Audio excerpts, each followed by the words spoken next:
यार मैथ्स का नाम सुनते ही लोगों को डर लगता है। दिखते तो वो सिंपल नंबर है, लेकिन जब क्वेश्चन बनाने बैठते हो तो लगता है कैलकुलस और अलजेब्रा अलग ही दुनिया की बातें हैं। लेकिन अगर ये बात मैं आपको बताऊं कि मैथ्स में 100% मार्क्स लाना आसान है, और वो भी बिना टेंशन लिए हुए।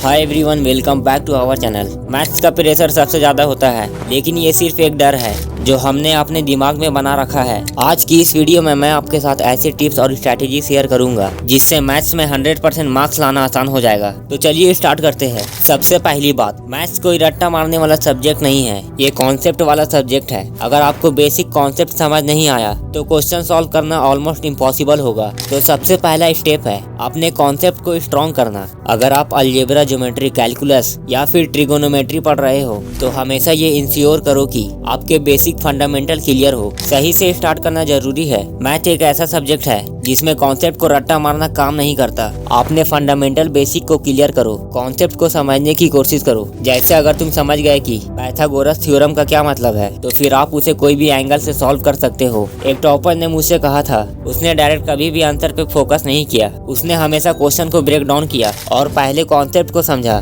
और वहीं उसका सक्सेस का सीक्रेट था। अगर कोई कॉन्सेप्ट समझ नहीं आता तो यूट्यूब पे कोई वीडियो देख लो या फिर अपने टीचर से हेल्प मांगने में कभी भी डरो मत। मैथ एक ऐसा सब्जेक्ट है जो प्रैक्टिस के बिना आगे नहीं बढ़ सकता। अगर 100% मार्क्स चाहिए तो हर दिन थोड़ा थोड़ा प्रैक्टिस करना शुरू करो। आपको एक दिन के लिए भी गैप नहीं देना है। आज एक टॉपिक की प्रैक्टिस करो और कल दूसरे टॉपिक की। सिर्फ एग्जाम के एक हफ्ता पहले पढ़ने से काम नहीं चलेगा। हर दिन 1 से 2 घंटे मैथ्स की प्रैक्टिस करो। प्रैक्टिस से धीरे धीरे आपका कॉन्फिडेंस बिल्ड होगा और आप प्रॉब्लम को आसानी से हैंडल कर पाओगे। आप जितना ज्यादा क्वेश्चन सॉल्व करोगे उतने ज्यादा टाइप के क्वेश्चन आप समझ पाओगे, और कोई भी पैटर्न या क्वेश्चन आपके लिए नया नहीं लगेगा। एक स्टूडेंट जिसको मैथ्स में पहले प्रॉब्लम होता था, उसने डेली 1 घंटा मैथ्स के प्रॉब्लम को सॉल्व करना शुरू किया और उसका रिजल्ट देखकर वो हैरान हो गया। डेली कम से कम 10 क्वेश्चन को सॉल्व करो, और अगर आपके पास टाइम कम है तो रिवीजन के क्वेश्चन को सॉल्व करो, लेकिन मैथ्स से दोस्ती बनाओ।